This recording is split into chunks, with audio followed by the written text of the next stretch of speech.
Un spectacle de désolation. C'est les mots choisis par les membres de la société de pêche de la Marnière face à leur étang vide. Lorsque la fuite a été constatée, ils ont tenté de stabiliser le niveau de l'eau. Mais pour trouver le trou, ils ont été contraints de faire une vidange complète. 1,5 tonnes de poissons ont donc dû être déplacés dans un autre étang à Bonfol. Une opération délicate. Sortir le poisson, c'est pas toujours bien car le poisson doit être transféré dans des bennes.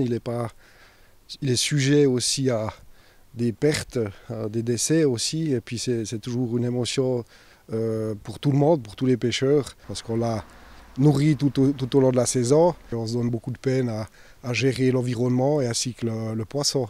Pour nous, en tant que pêcheurs, c'est quand même un crève-cœur. Pendant le transport, toutes les carpes ont pu être sauvées, mais certains autres petits poissons n'ont pas survécu. Les pêcheurs estiment avoir pu préserver plus de 90% de leur cheptel. Le président de la société de pêche de la Marnière a une idée en ce qui concerne l'origine de la fuite.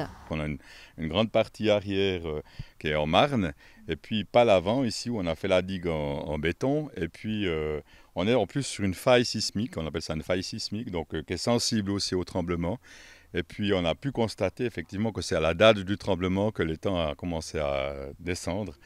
Donc on s'est dit, on a fait un lien avec ce tremblement de terre.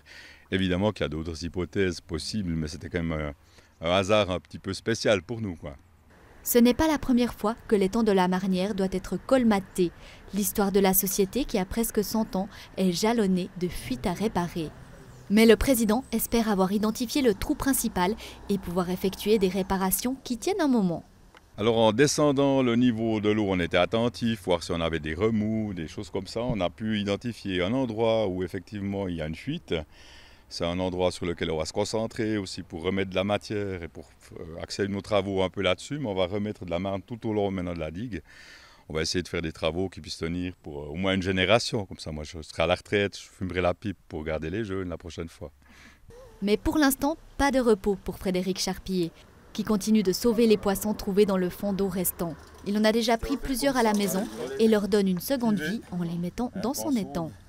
Les travaux de colmatage auront lieu ce week-end et avant de récupérer leurs précieux poissons, les pêcheurs devront patienter et attendre que la pluie remplisse à nouveau leur étang.